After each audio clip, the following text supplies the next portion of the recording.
let's get into what you do when you're on the road with Carrie. Well, before that, are you doing other projects besides her? I mean, I know you've got a lot of lessons, and you do the online coaching, which is how you and I met. And then I know you've recorded with a bunch of other people. Do you ever tour with other guys, or once you signed on with her, was that kind of it for you? No, I definitely do other stuff. I mean, it's another balancing thing because when I'm home, like I like to be home, and but at the same time, I like to be playing drums and I like to be working and all those things. So I do some other things. There's a Christian artist named Mark Schultz that I recently have done a bunch of stuff for. We went and recorded a live album, and I did a couple random one-off shows with him. And there's random things here and there. And again, like scheduling wise, if I don't have other stuff going on, then I'll go do that. But yeah, it's always a balancing act to figure out, do I want to be home doing sessions or lessons, or do I want to go out on another tour, or what does that look like? So Yeah. it's just kind of weighing that out and figuring out what works best. Yeah. So Okay. So going back to the Carrie question, I know she took a pretty bad fall this past year and has been recovering from all that stuff.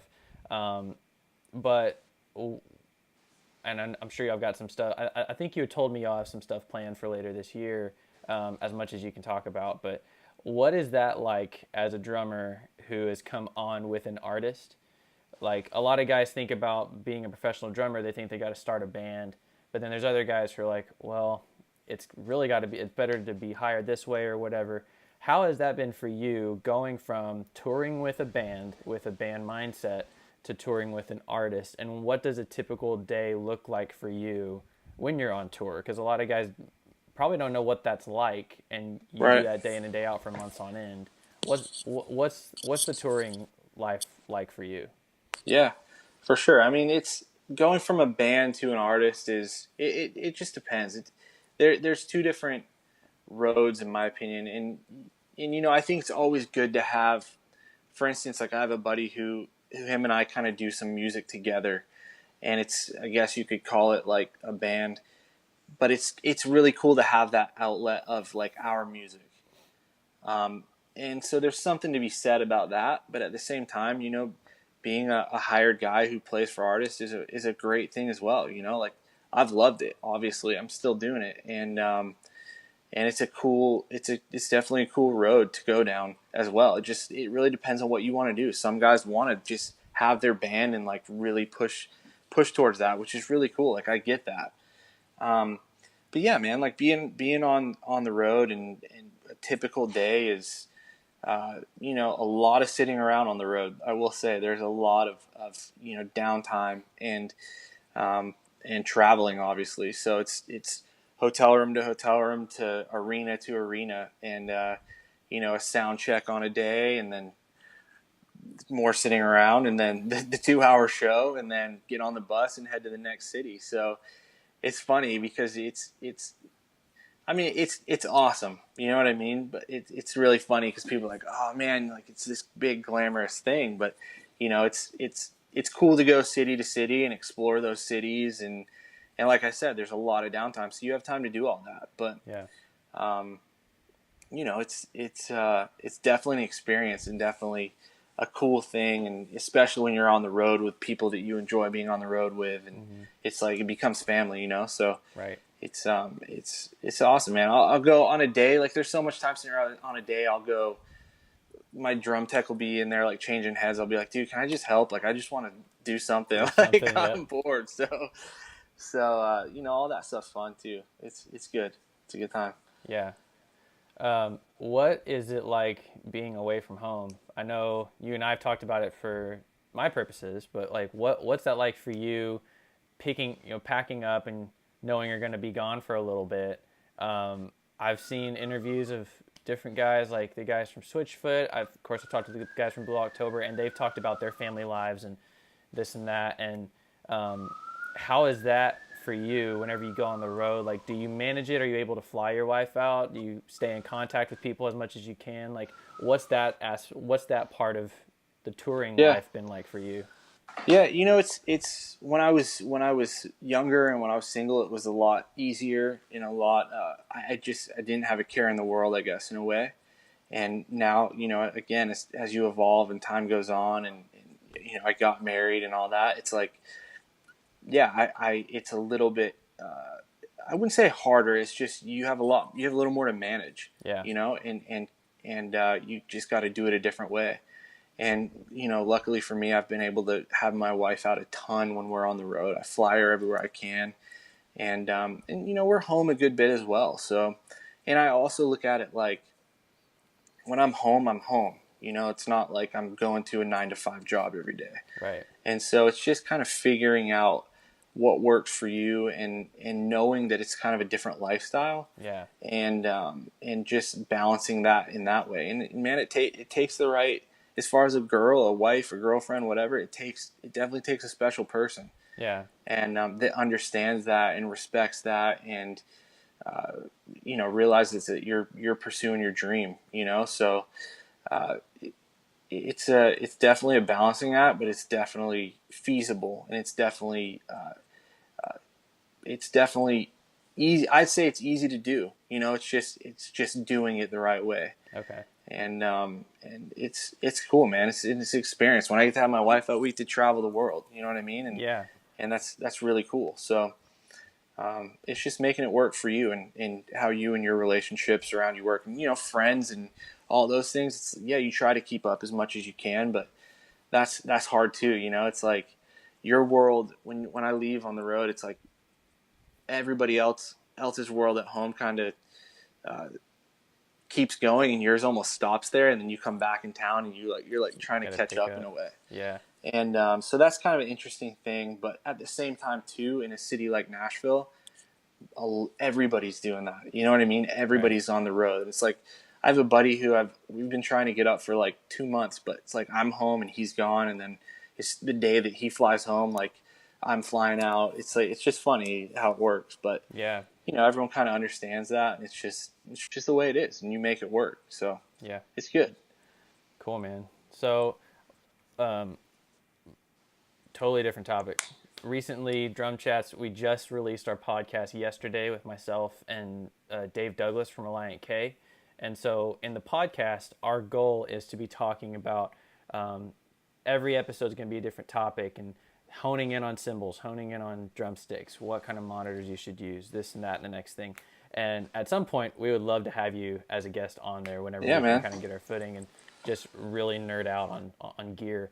But and I think another thing that a lot of drummers would want to know from a guy who's doing it like yourself, what kind of routines do you have as far as not only group rehearsing, but even for yourself keeping your chops up?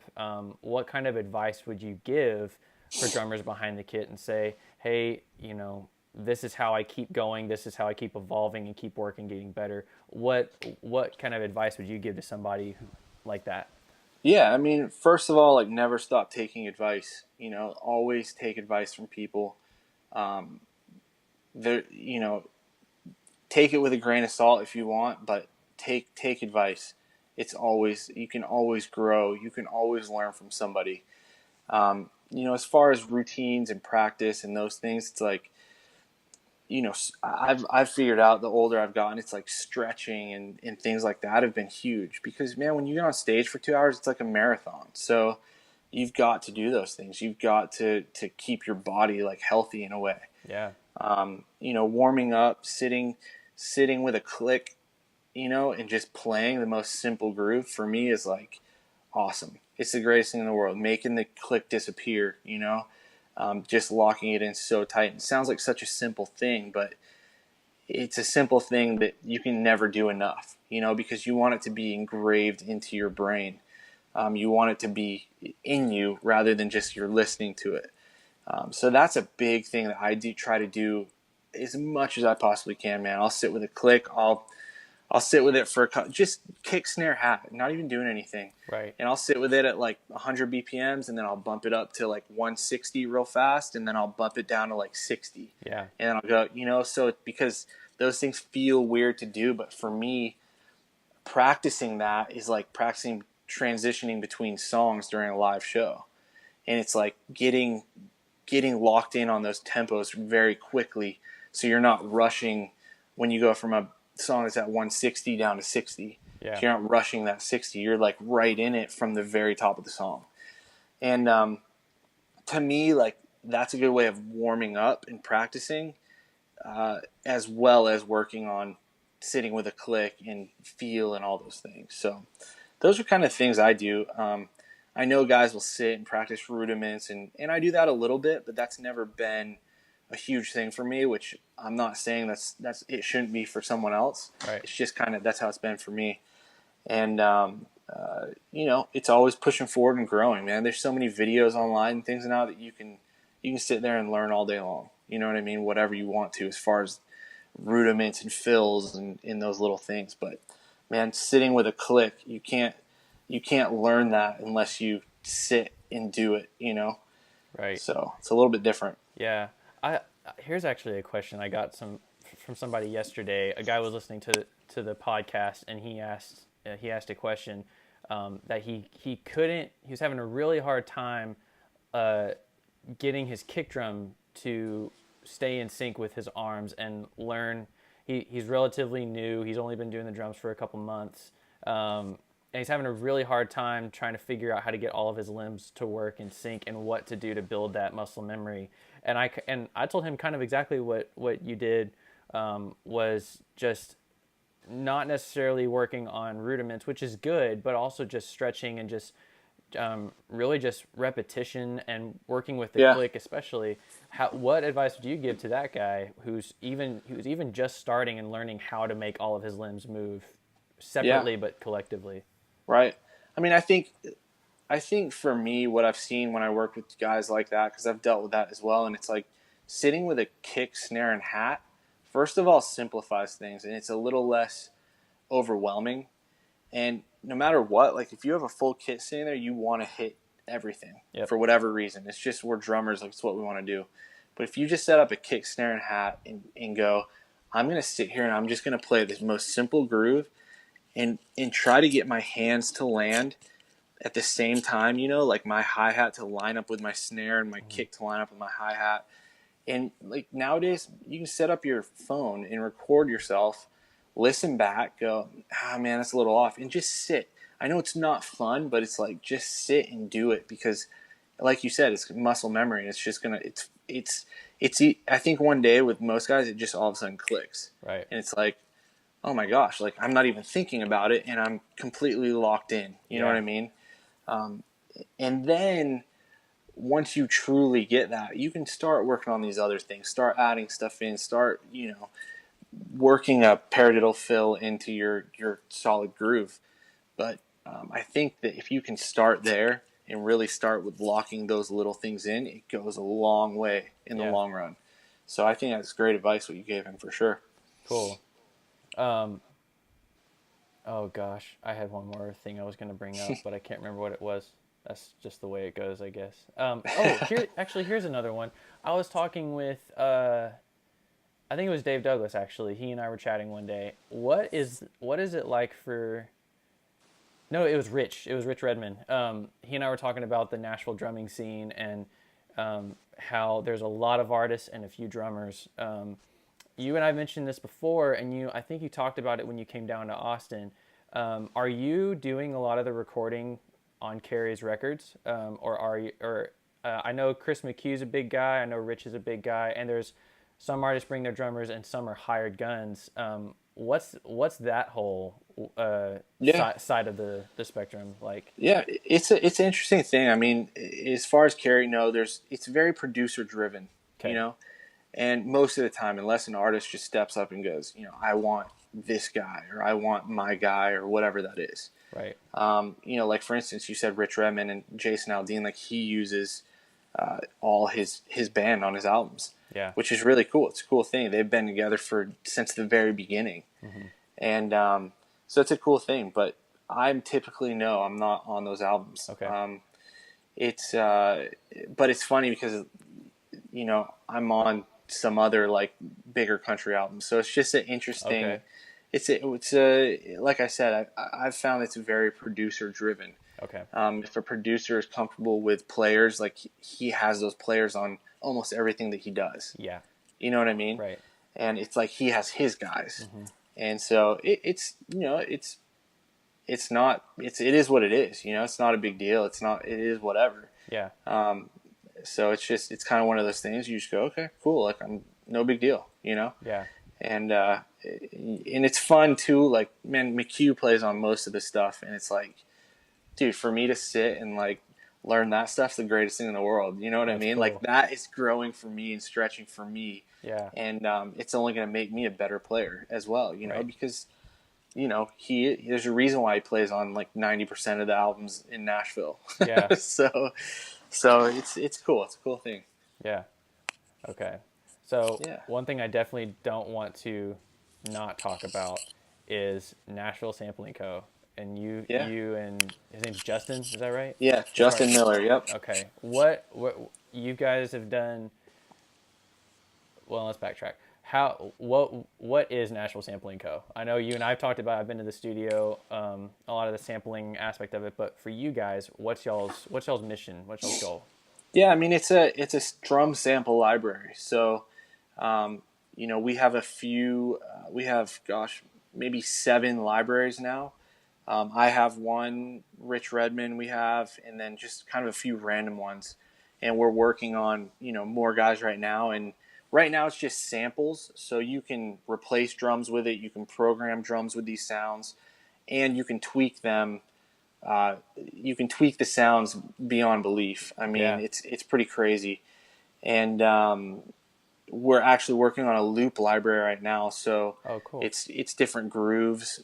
You can just basically grab the groove and drop it into a grid and have that play through a whole song if you want, or throw in a fill or whatever. Right.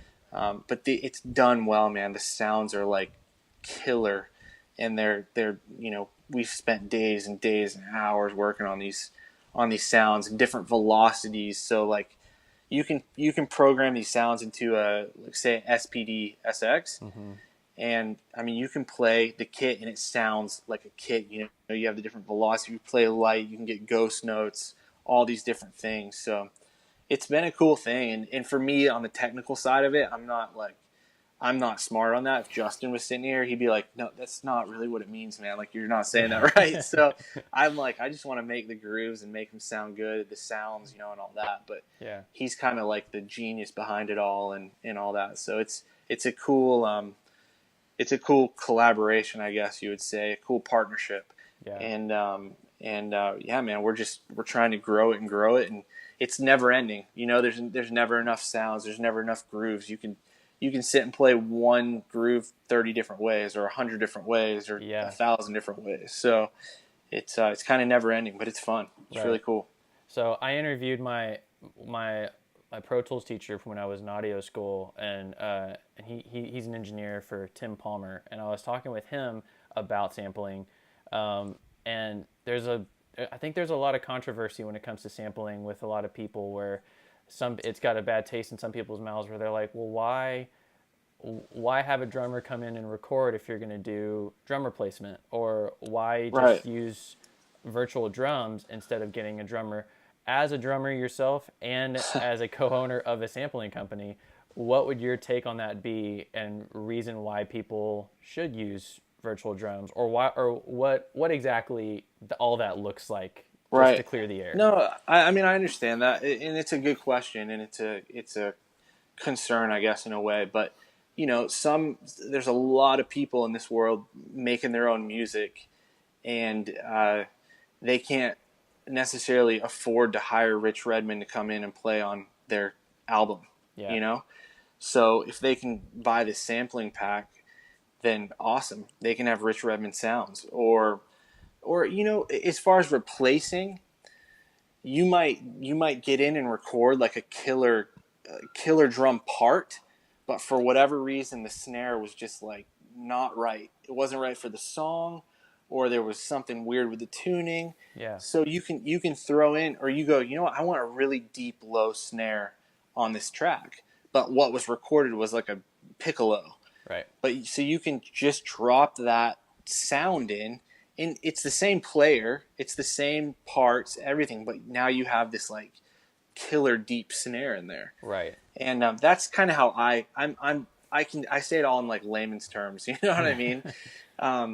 But it's like, it's such a cool thing, in my opinion, to be able to have Rich Redmond sounds, at least on your album, Yeah. as someone that's at home just trying to, make a solo album or whatever it is. It really depends on how you look at it. And man, it's where, to me, it's kind of where things are going. I talk to a lot of guys who are like, I'll never use a SPDSX. Like, that's not drums. Like, that's not real. And I'm like, you got to evolve with the industry and kind of where it is right now. Yeah. And it's just how it is. You got to evolve with it. And it's another thing to learn, like an SPD, like it was a learning curve for me, Yeah. I was like, man, I got these pads now, and like, what do I do with this? And I've got to, like all these things, but now it's like another, something else that now I can take to another gig or teach somebody or all these things. Right. And so if you look at it from that point of view, it's a cool thing, like how music evolves and learning these new aspects. And so for the sampling part, it's the same idea. You know what I mean? Yeah. If I can, someone might not be able to hire me to come play their drum track, but at least they can buy the pack and use it, Right. and tweak it how they want or whatever it is. So it's a cool thing. Some people don't have the mic set up to record drums like amazing. Right. So how cool is it that you can like record awful sounding drums and replace with great sounds? Yeah. So it's all about perspective, man. Yeah. It's all about perspective. Yeah, for sure. So, man, I wish we could talk for hours on end, because I feel like the conversation could just keep going. But we know you got some stuff to do today. So with that being said, how you are an online coach and an instructor. I mean, when we got you down here for that first clinic, whenever DrumChats really just baby steps, one of the drummers' name is Aaron.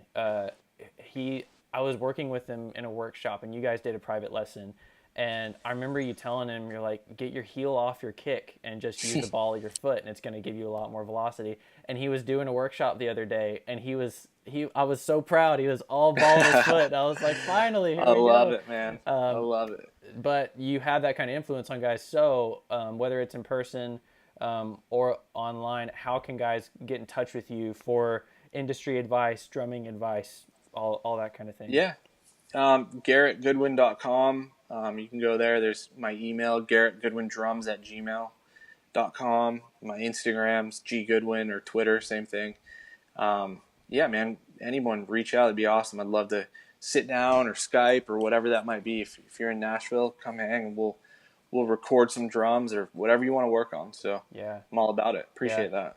I can be a testament of that. That Garrett and I have known each other for going on like over 2 years, and I met him on Instagram, and I've caught up with him out in Nashville. Like, he is that kind of guy who really cares about helping people out. And again, DrumChats, honestly, as sappy as it may sound, DrumChats would not be where it is right now without the face that you were looking at. And so that's awesome, man. So Garrett really is the that kind of guy that you should reach out to, because he's got a lot of advice. So Garrett, again, pleasure talking with you as always, and thanks for taking time for us, man.